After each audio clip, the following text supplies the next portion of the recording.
Alors, bonjour à tous et bienvenue dans cette nouvelle vidéo dans laquelle on va mettre en pratique ce qu'on a vu dans la vidéo précédente sur les droites. Et plus précisément sur la façon de représenter par des égalités les droites, donc avec les équations cartésiennes et les équations réduites de droite. Donc ce qu'on avait vu pour un petit peu rappeler les choses de la vidéo précédente, c'est qu'une droite, elle peut se représenter par ce qu'on appelle une équation cartésienne, c'est-à-dire une équation qui ressemble à ax plus by plus c est égal à 0, avec a, b et c trois réels. Donc ça, c'est ce qu'on appelle l'équation cartésienne d'une droite. Et puis une autre façon de représenter les droites, donc qui est à peu près la même chose que ça, c'est d'utiliser ce qu'on appelle l'équation réduite. Donc l'équation réduite, en fait, va consister à exprimer y en fonction de x. Là, on va avoir pour une droite quelque chose qui ressemblera aux fonctions affines que vous avez certainement déjà vues, donc mx plus p, avec encore une fois donc les différentes lettres qui sont en fait des réels. Donc ça, c'est l'équation cartésienne d'une droite, et ça, c'est l'équation réduite d'une droite. Donc c'est deux façons de représenter la même chose, mais c'est à peu près équivalent. Et donc là, dans cette vidéo, ce qu'on va faire, c'est qu'on va déterminer l'équation réduite et l'équation cartésienne d'une droite à partir de sa représentation graphique. Donc là, ici, c'est la droite que j'ai dessinée ici, donc qui passe par ce point-là, donc quand x vaut 0, y vaut 2, et puis quand x vaut 2, y vaut 4. Donc la droite passe par ces deux points-là. Et donc l'idée, ça va être de déterminer les deux équations. Il n'y en a pas une qui est meilleure que l'autre, les deux racontent la même chose et portent la même information, mais voilà, pour s'entraîner, on va écrire les deux. Mais généralement, ce qui est plus pratique quand on a l'allure de la droite, donc la représentation graphique de la droite comme c'est le cas ici, c'est de commencer par écrire l'équation réduite de la droite. Parce que ici, vous avez certainement vu en cours, ou bien même j'en parlais dans la vidéo précédente, que ici, m, ça correspond au coefficient directeur de la droite. Et le coefficient directeur de la droite, en fait, ça va être le déplacement vertical quand je me déplace de une unité. C'est-à-dire, là ici, si je pars d'un point qui est sur la droite, et si je me décale de 1 vers la droite horizontalement, de combien est-ce que je me déplace verticalement? Et donc, quand on se déplace vers le haut pour rejoindre la droite, on va avoir un coefficient directeur qui est positif. Quand on se déplace vers le bas, il sera négatif. Mais donc là, ici, quand on se déplace de 1, avec ces notations, en fait, on se déplace de petit m, le coefficient directeur. Et puis P, c'est ce qu'on appelle l'ordonnée à l'origine. Donc c'est la valeur de y à l'origine. Et l'origine, c'est là où x vaut 0. Donc c'est en ce point-là. Donc là, ici, on va lire P. Donc là, graphiquement, vu que le petit m et le petit p représentent quelque chose de très concret graphiquement, ça va être facile d'exploiter cette forme-là quand on a la représentation graphique de la droite.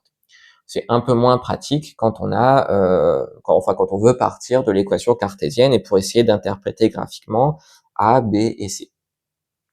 Donc là, on va déjà partir donc de l'équation réduite. Et là, le coefficient directeur, donc petit m, pour le calculer, en fait, ça va être une différence d'ordonnée divisée par une différence d'abscisse.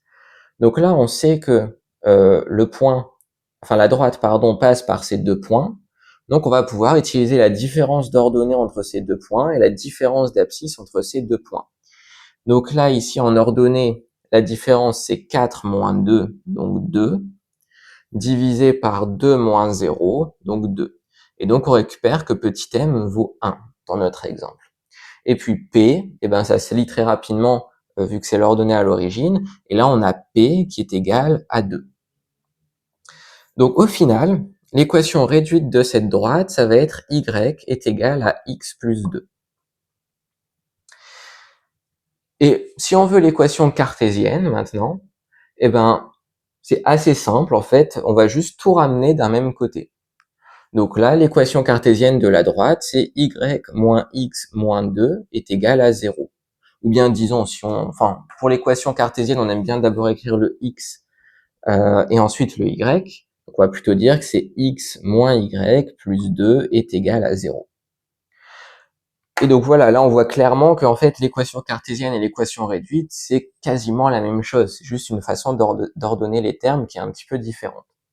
Et donc ici, pour cette droite-là, eh bien, donc l'équation cartésienne, c'est l'équation réduite, c'est y est égal à x plus 2. L'équation cartésienne, c'est x moins y plus 2 est égal à 0. Maintenant, on peut faire l'exercice inverse, c'est-à-dire, on va partir d'une équation de droite, et on va essayer de la représenter. Donc là, on peut prendre par exemple, y est égal à moins 3 demi de x plus 4. Donc là, on a l'équation réduite de la droite. Donc ce qui est pratique, c'est que là, le plus 4, vu qu'on a l'équation réduite, eh bien, c'est l'ordonnée à l'origine. Donc on sait que déjà, la droite, elle va passer par ce point-là, ou de coordonnées 0, 4. Et ensuite, il y a le coefficient directeur qui est égal à moins 3,5. Donc ça veut dire que quand on se déplace de 1 vers la droite, on descend de 3,5, donc de 1,5.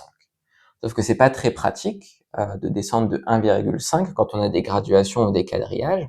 Mais bon, si on se déplace de 1 vers la droite, on descend de 1,5. Ça veut dire que quand on se déplace de 2 unités vers la droite, on descend de 3.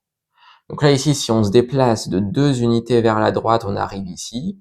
Et donc, on descend de 3. Et on arrive là, à peu près. Donc, ce qui veut dire que la droite, elle passe aussi par ce point-là.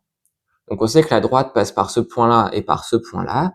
Donc, au final, on peut tracer la droite et elle ressemble à ça. Et donc maintenant, ça va être à vous de travailler un petit peu, puisque je vais vous demander de trouver donc l'équation réduite de cette droite et puis son équation cartésienne. Et donc là, ici, on s'intéresse à la droite qui coupe l'axe des ordonnées en -1 et qui coupe l'axe des abscisses en 5. Donc c'est exactement le même exercice que ce qu'on a fait au tout début de la vidéo, mais avec une droite différente. Et donc une fois que vous avez la réponse, eh bien, vous pouvez la mettre en commentaire et puis je vous dirai si vous avez tort ou si vous avez raison. Donc on va s'arrêter là pour cette vidéo. J'espère qu'elle vous aura été utile d'une façon ou d'une autre. Si c'est le cas, vous pouvez laisser un j'aime et puis vous abonner à la chaîne. Et je vous dis à très vite pour une prochaine vidéo.